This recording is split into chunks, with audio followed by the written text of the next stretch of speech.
Welcome to writingalong.com. Whether you're watching the YouTube channel or listening to the podcast, I also post everything, every single post on the website too. You check out the blog site, you can see all that. Again, YouTube viewers, there is a podcast, so check it out. It's available on Apple, anywhere else. And today is going to be about more celebrities should write books. Plain and simple. They just should. And I don't mean they should just release books, but I mean they should get to the page and communicate their life.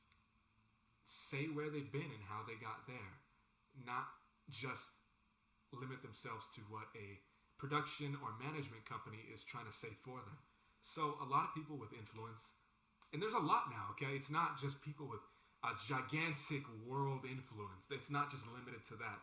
So, people say, oh, there's such a big divide between the rich and the poor, right? Everything's like interconnected, okay? There's a linearity going on. And in this case, everyone has a little bite size of influence now, or can make it for themselves. Yeah, it's harder to get rich. Now it's harder to get your stake in wealth-wise. But guess what? You can get your stake in influence-wise. At least right now in this decade that I'm talking in. Okay, so the world might change very dramatically, but this is for the now, okay? This isn't for 50, 100 years from now. The landscape could be different. You're living now, all right? So take that in your own hands, and whether you have an audience of a couple 100 million or maybe just a couple thousand, in a sense, you're a celebrity. Your identity, your personality is celebrated, and you're included, okay? You're a celebrity if you got 100,000 followers online. If you got a million views on your video. That's not too out of the ordinary these days, right? So a lot more people are going to relate with this. If you got 100 fans, cool. You know what? Welcome. Yeah, you're welcome too.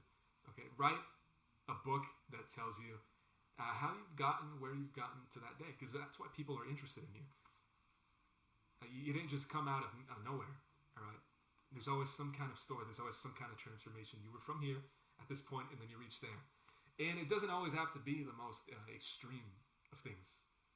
It doesn't mean you grew up in Soviet Russia and you had to walk 50 miles to your school, and when you arrived there, your school was blown up, and then you came home and your city was gone, and you had to fend for yourself in the wilderness. No.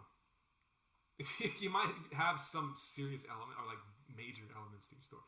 But most people, okay, I'm talking on averages, most people didn't have this kind of extreme life in every aspect.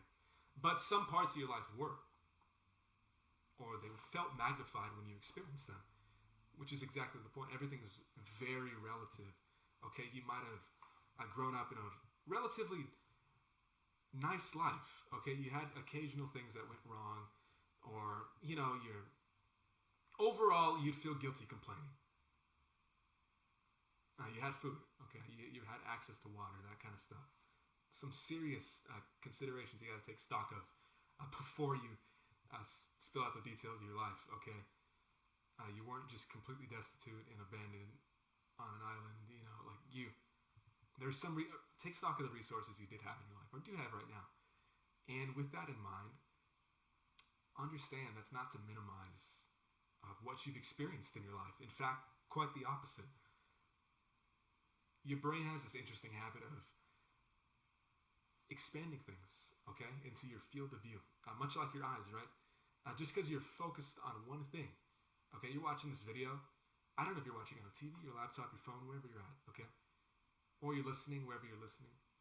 You can see other things around you at the same time, okay? Your view is incredibly focused, but there's an environment around you. If you're listening, let's say you just have it on in the background, your ears are capable of hearing a jet flying over. Something that happened earlier today. Like 15 jets flew over. Do you know current events right now? Rings a bell. I don't keep up with news, but I'm like, oh, what's going on there? So exactly, this is my point. Other things are existing outside right now, but you're incredibly focused. A couple of my words might have just caught your attention right now. Now, your perception is blowing up this.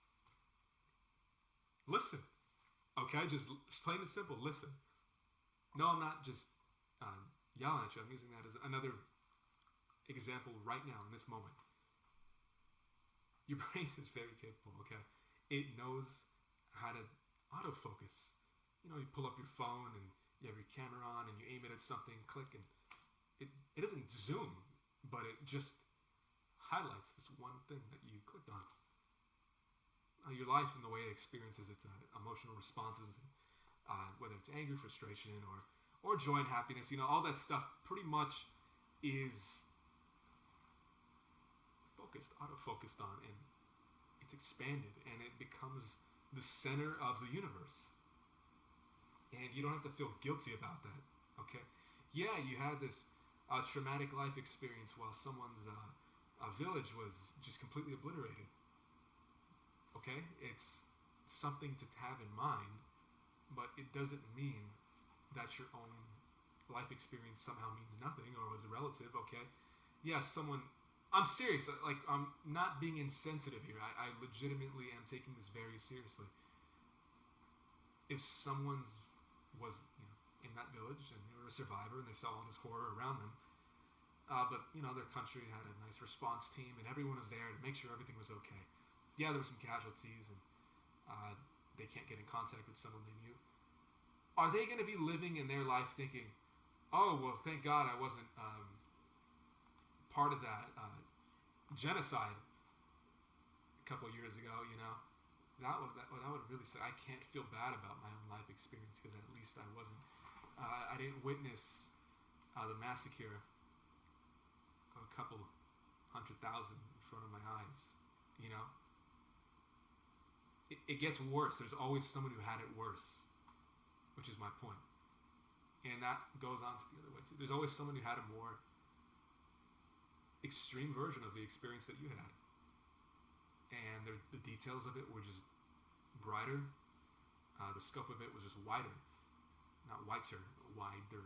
And you get what I'm saying here, okay? You don't want to limit yourself.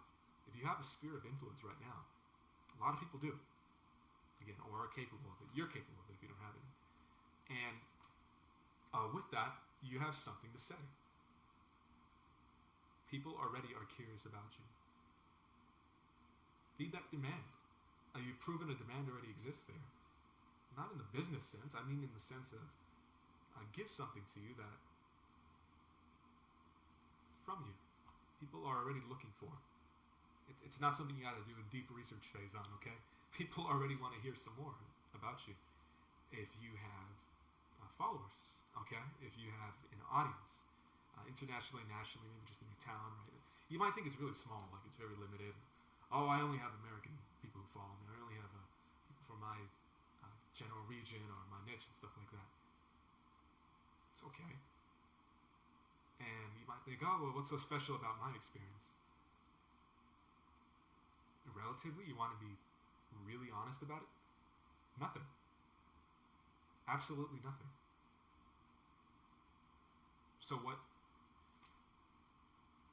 I'm saying, what is breaking past that? What does that look like? What is realizing that has that measurement of, oh, it's not special enough, isn't even relevant? Okay, I used enough horrific examples. Okay, come up with more in your mind if you want. I don't like to talk about that kind of stuff all the time because I'd rather focus on you becoming the best writer you can be. And sometimes that just means realizing that the story you do have to tell, it isn't everyone's center of the universe, okay? And having that in mind is going to actually allow you and transform your ability to tell it. It's going to give you the resources you need, the angle to come from, the perception to come from, to write it, to tell it, in a way that people care, in a way that people are interested in. Okay, so if you're that person, all right, with a huge sphere of influence and you've reached this pinnacle, however high it is, you're where you're at right now. And you're ready. Time to tell a bit of my story. You're not going to be telling it like it's the most special thing in the world, because it's not. But you also know that it's not like the opposite of that doesn't exist, okay? We're creating 2 points, 2 physical, mental points, all right? There's something that matters, something that's special, something that's not. Guess what? Neither of those exist. So what's left? Freedom. It's like math of the mind, all right? It's a little beyond just logic. It's not really that. It's just erasing concepts that are built up for a variety of reasons. I mean, you might have built up these ideas. Oftentimes, humans develop them just to ignore them, all right? Just to create these bounds that, in a sense, aren't limiting them for life. It's not limiting you for your life, okay? You can tell your story no matter how special it is, no matter how not special you think it is. And you can tell it well and effectively when you consider that our readers want to hear from you. They want to hear a little more. And if you don't treat it like it's the best thing on earth, okay? Or if you don't treat it from such a self-deprecating point of view, oh, here's what happened. You might care about it, you might not care about it. No, just tell them. So, it's a very famous writing principle, okay? It's not brand new. People say, show, don't tell. Am I reversing that? Is it the other way around? Guess what? It doesn't matter. Okay. Your writing development, your ability to, I'll tell you, write your book, isn't dependent on a list of writing tips or best writing practices to follow. You're not going to print out it might help, like it might be pretty cool to do, but how your book is going to be and how effective it's going to be and how many people are going to care and read it has nothing to do with you following top 15 writing tips. Not at all. It actually comes from how you're approaching the page, how you're approaching your writing. This isn't a business channel, okay? There's plenty of content out there on how to sell your soul, okay? I'm not teaching that, okay? I'm teaching you how to write a real book that people want to read. Something that's relevant to you and your audience. And again, if you've reached that point already where you have a sphere of influence, I don't think you don't have a book to write. Don't think you don't have a story to tell, because by all accounts you do, okay? The hardest part is getting started, getting a direction, someone to say, hey, go this way and you're going to encounter this and that's going to happen and that's okay. But you're really going to find your way while you're there if you do this. If you have this, if you keep this in your mind, you're going to be all right. That kind of stuff. And that's exactly what you're going to find at writingalong.com in this completely free guide. Mind you, don't make a dime off it, okay? I want to see a lot more books in this world. I want to see more celebrities write a book. Whether you're massive in the terms of celebrity or you're pretty minor, okay? A-list, C-list, D-list. Not many people want to call themselves a D-list, okay? But maybe you are, let's be honest, okay? You can still write a pretty great book. Not just pretty great, I mean an amazing book, okay? You have a wonderful story to tell. And you've got it in you. I know you do, all right? So, you have everything you need to get started. Check out some of the other videos we have here. Again, check out the podcast too. Or if you're listening already, hey, leave a review. All right, thanks for tuning in today. I'll see you around.